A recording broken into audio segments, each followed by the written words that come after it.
मित्रांनो, अज्ञान, अंधश्रद्धा, चमत्कार, पाखंड, बुवाबाजी, भोंदूगिरी हे आपल्या धर्माला लागलेले रोग आहेत, आपल्या धर्माला लागलेली कीड आहे. आणि ही कीड नष्ट करण्याचं काम वारकरी साधू संतांनी केलेलं आहे. आणि ज्यावेळेस खास करून जगद्गुरु श्री संत तुकाराम महाराज अशा गोष्टीवर भाष्य करायचे, त्यावेळेस तुकोबारायांची भाषा ही परखड असायची. त्यावेळेस ते कोणाचीही भीड भाड ठेवत नव्हते. त्यामुळे काही जणांना माझी भाषा टोचत असेल तर त्यांच्यासाठी सांगणं आहे, ही भाषा माझी नाही, हे शब्द माझे नाहीत. मी जे गाथेमध्ये सांगितलेलं आहे, जे भाष्य तुकोबारायांनी केलेलं आहे, त्याच्या आधारे बोलत आहे. आपला आदरभाव हा खऱ्या संतांच्या प्रती असला पाहिजे. आपला आदरभाव या भगवान परमात्मा पांडुरंगाच्या चरणी असला पाहिजे. परंतु हे जे मधले दलाल आहेत, हे जे मधले भोंदू आहेत, हे जे शोषण करणारे आहेत, यांच्या प्रती कसलाही आदरभाव असता कामा नये. हा आदरभाव ठेवूनच हे लोक डोक्यावर बसलेले आहेत. बघा, मनोवादी मी काल मनुस्मृतीमधील काही श्लोक सांगितल्यानंतर ते सुद्धा मनुस्मृतीचं पुस्तक अगदी समोरासमोर ठेवून त्यावेळेस पुरावे दाखवल्यानंतर यांच्या बुडाला आग लागलेली आहे. त्यातील एक अनिल काहीतरी आहे, तो काय म्हणतो, शूद्र म्हणजे कोण तुला कळतं का?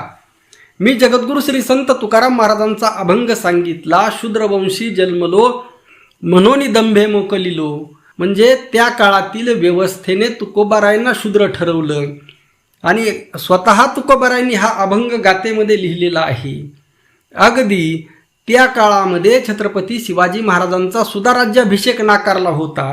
ही वस्तुस्थिती असताना अगदी अलीकडचं राजर्षी छत्रपती शाहू महाराजांचं उदाहरण तर अगदी विथ प्रूफ अलीकडचं आहे की शाहू महाराजांना सुद्धा शूद्र ठरवण्यात आलं होतं. अगदी याने अलीकडे महात्मा फुलेंचं शेतकऱ्यांचा आसूड हे पुस्तक जरी वाचलं तरी याला कळेल शूद्र म्हणजे कोण.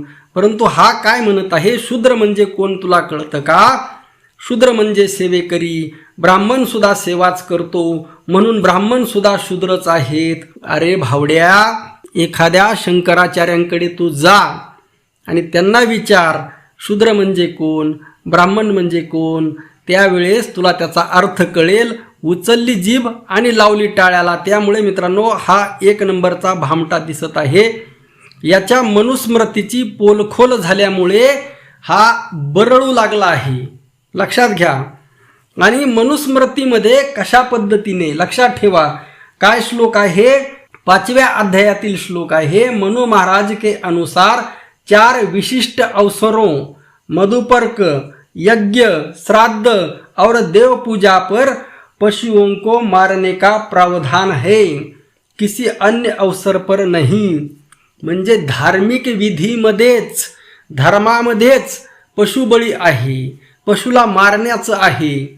आणि हे ऐकल्यानंतर याचं डोकं बंद झालेलं आहे. तो म्हणतो अतिशय चूक, पशुहिंसा मनुस्मृतीमध्ये सांगितलेली नाही. म्हणजे आता मनुस्मृतीचं पुस्तक माझ्याकडे आहे, काल मी ते तुम्हाला लाईव्ह दाखवलं. आणि ते पुस्तक काही मी माझ्या घरी छापलं नाही, ऑनलाईन अमेझॉनवर उपलब्ध आहे.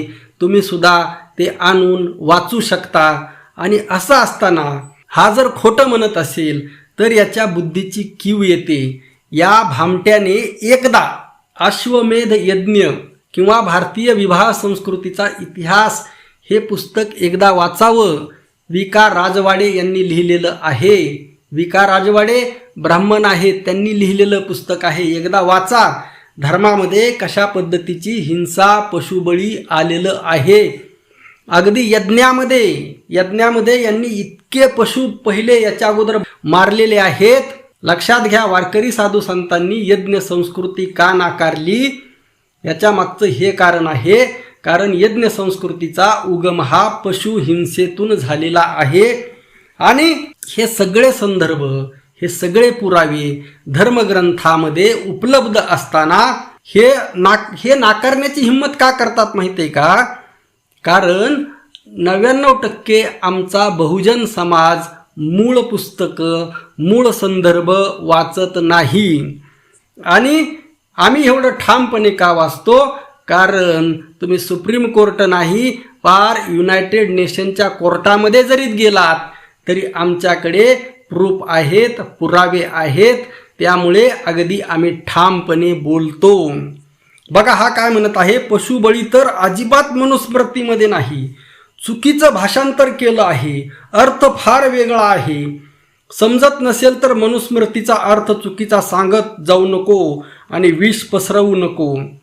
अरे भावड्या, तुझी मनुस्मृतीच विषारी आहे.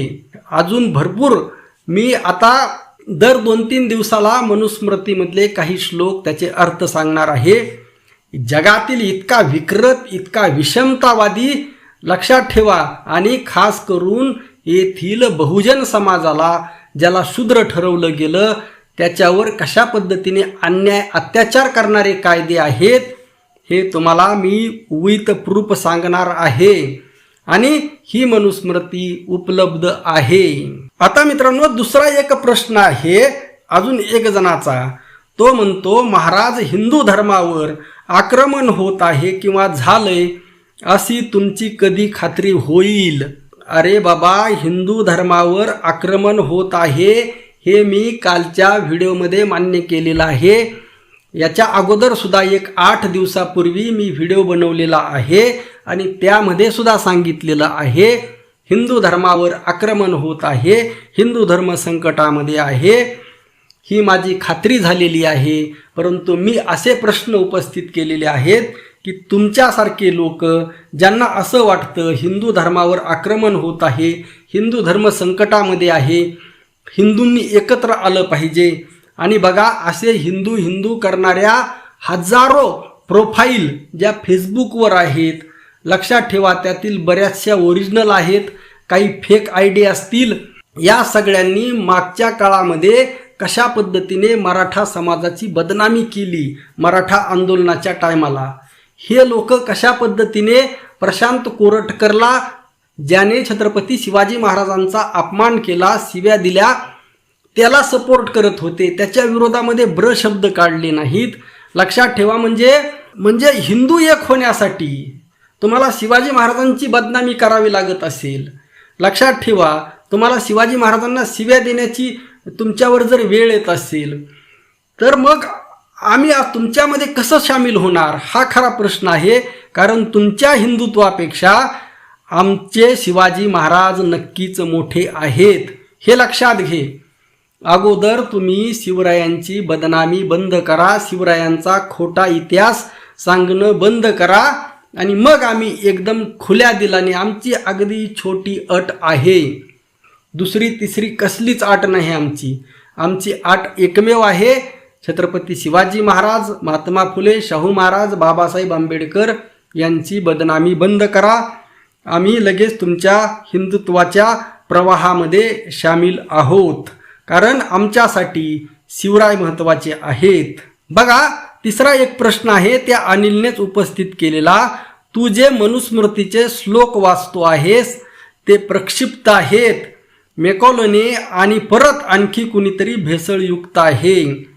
म्हणजे पशुहिंसेचे जे श्लोक आहेत ते भेसळयुक्त आहेत. मी फक्त पशुहिंसाच नाही तर असे अनेक श्लोक आहेत जे स्त्रीविषयी असतील, जे शूद्रांना वेगळे नियम, ब्राह्मणांना वेगळे नियम, क्षत्रियांना वेगळे नियम, असे अनेक श्लोक आहेत. या सगळ्यांची आता मी चिरफाड पोलखोल हे बहुजनांसमोर मांडणार आहे. आता या लोकांची कार्यपद्धती कशी आहे पहा. हे काय म्हणतात, यांचेच आता हे याचं म्हणणं नाही, परंतु मी सोशल मीडियावरती अशी मांडणी पाहिली आहे याच्यासारख्यांची. हे नेमकं काय म्हणतात की अगोदर भारतामध्ये जाती नव्हत्या, जातीभेद नव्हता, इंग्रज भारतामध्ये आले आणि त्यांनी आपल्या हिंदूंना जातीमध्ये विभागलं. लक्षात घ्या, अरे भावड्या, त्यावेळेस हिंदू धर्म हा जातीमध्येच विभागलेला होता. आता इंग्रज ब्रिटिश ईस्ट इंडिया कंपनीची स्थापना कधी झाली आणि नामदेव महाराजांचा काळ कोणता होता? चोखोबारायांच्या काळामध्ये एक सुद्धा इंग्रज भारतामध्ये आलेला होता का? चोखोबारायांना मंदिरामध्ये जाण्यापासून रोखलं कुणी होतं? मुसलमानांनी रोखलं होतं का मुसलमानांनी असं फरमान काढलं होतं चोखोबारायांना मंदिरामध्ये जाऊ द्यायचं नाही का? असं त्या काळातील कोणी, इंग्रज तर नव्हते, मुस्लिम होते समजा, तर मुस्लिमांनी असं फरमान काढलं होतं का की नामदेव महाराजांना मंदिरामध्ये कीर्तन करू द्यायचं नाही? ही नदीन जाती मोरी पंढरी के राया, ऐसा नामा दर्जी तूने काय को बनाया, टाल बिना लेकर नामा राउल में गया, पूजा करते उन्हें ब्राह्मण बाहेर ढकाया. नामदेव महाराजांनी गाथेमध्ये हा अभंग लिहिलेला आहे. कुणासाठी लिहिलेला आहे, का लिहिलेला आहे? आणि मेकॉलेने किंवा अन्य कोणीतरी जर मनुस्मृती भेसळयुक्त केली, अरे लॉर्ड मेकॉलेला तेच काम होतं का की मनुस्मृतीचे संस्कृतमधले श्लोक तयार करायचे, ते मनुस्मृतीमध्ये घालायचे. खोटं किती बोलावं याला काहीतरी मर्यादा असतात. अगदी त्याने, मी अगोदरच सांगितलं ना, भारतीय विवाह संस्थेचा इतिहास हे पुस्तक जरी वाचलं तरी याचे डोळ्यातून पार असा धूर निघून जाईल. याच्यासाठी मी परत आता रिपीट करत नाही. मित्रांनो, आता आपण पुढचा प्रश्न बघू. जो मटण खातो त्याला अध्यात्माविषयी बोलण्याचा कोणताही अधिकार नाही. आता हा प्रश्न किंवा हे विधान शरद पवार यांच्या अनुषंगाने आहे. ठीक आहे, शरद पवार मटण खातात, त्यांना बोलण्याचा अधिकार नाही. आम्ही वारकरी संप्रदायिक माणसं कधीही मटण खाण्याचं किंवा कोणतंही मांस खाण्याचं समर्थन करत नाहीत. परंतु एकंदर हिंदू धर्मामध्ये मांस खाण्याची प्रथा नाही का? कितीतरी ठिकाणी कितीतरी देवींना मांसाहार दिला जातो की नाही? बघा तुम्ही. आता कोणत्याही देवस्थानचं मला तुर्तास नाव घ्यायचं नाही आणि ज्यावेळेस वेळ येईल त्याची सगळी यादी माझ्याकडे आहे. लक्षात घ्या. म्हणजे तुम्हाला थोड्या वेळापूर्वीच सांगितलं, यज्ञामध्ये या लोकांनी कितीतरी बळी दिले, आजही देतात. लक्षात ठेवा. मनुस्मृतीमध्ये तर आहेच, म्हणजे धर्मामध्येच. आता हे जे मनुस्मृतीमध्ये आहे, वेदामध्ये आहे पशुबळीचं, मांस खाण्याचं, आणि मग हा धर्माचा भाग नाही का? मनुस्मृती धर्माचा भाग नाही का? एकीकडे मनुस्मृती धर्माचा भाग म्हणायचं आणि एकीकडे पुन्हा म्हणायचं जो मटण खातो त्याला अध्यात्माविषयी बोलण्याचा कोणताही अधिकार नाही. लक्षात घ्या. एकीकडे वेदाचं समर्थन करायचं. आमच्या वारकरी साधू संतांनी वेदाचं समर्थन केलेलं आहे, परंतु 100% नाही. काय म्हणतात तुकोबाराय? गाळून या भेद प्रमाण तो ऐसा वेद. वेदामधले जे भेदाचे तत्व आहेत ते गाळून जे समतावादी, वेदामध्ये अनेक समतावादी तत्वांची मांडणी करण्यात आलेली आहे. जे ब्रह्माचं समत्व आहे, सर्वाभूती वासुदेव असणारं जे तत्व आहे ते वेदामध्ये आलेलं आहे. कारण एका अभंगामध्ये बघा, एका अभंगामध्ये त्याचा पुरावा आहे. पंडित म्हणता थोर सुख परी, तो पाहता अवघा मूर्ख. काय केले घोकिले, वेद पठन वाया गेले, वेदी सांगितले ते न करी, समब्रह्म नेने दुराचारी. बघा, समब्रह्म तत्व जे वेदामध्ये आलेलं आहे त्याचं स्वागत, वेलकम आमच्या वारकरी साधू संतांनी केलेलं आहे. बघा, आहे तैसा बरी खंडे निवडितो वेदांची. आम्ही या वेदांचं निवडून घेतो तसे खंड, सरसकट घेत नाहीत. धर्मरक्षा वायासाठी करणे आटी आमासी, वाचा बोलो वेदनीती, करू संती केले ते. बघा, आम्ही तोंडाने वाचाने वेदनीती बोलू, परंतु करू संतांनी जे केलं ते. अगदी एक मित्रांनो, एक प्रसिद्ध भागवतकार आहे. लक्षात ठेवा, प्रसिद्ध भागवतकार आहे. त्याचा तुम्हाला वरच्या थंबनेलवर त्याचा यूट्यूबवर ती सगळी माहिती उपलब्ध आहे. आणि आता अनेक यूट्यूबवर सुद्धा अनेक ब्राह्मणांनी सुद्धा सांगायला सुरुवात केलेली आहे की वेदामध्ये सांगितलेली जी पशुहिंसा आहे ती कशी योग्य आहे, ती कशी धर्माला धरून आहे. याचे आता अनेक व्हिडिओज स्वतः ब्राह्मण लोक बनवत आहेत. आणि एक भारतातील प्रसिद्ध भागवतकार आहे जे स्वतः ब्राह्मण आहेत, ते स्वतः ही माहिती सांगत आहेत की वेदामधली पशुहिंसा हा धर्माचा भाग आहे. ती तुम्ही लोकांना सांगण्यापासून भिवू नका. हे जाहीरपणे भागवत कथेमध्ये सांगितलं जात आहे. यूट्यूबवर उपलब्ध आहे. वाटलं तर तुम्हाला त्याची लिंक डिस्क्रिप्शनमध्ये देतो, त्या भागवत कथेची. बघा, त्यामध्ये भागवत कथाकार काय सांगत आहे, म्हणजे यांचं डोकं ठिकाण्यावर येईल. बघा, आता शरद पवार यांना काही सांगण्याचा अधिकार आहे नाही याच्याशी मला काही देणं घेणं नाही. शरद पवार आणि तुमचं तुम्ही बघून घ्या.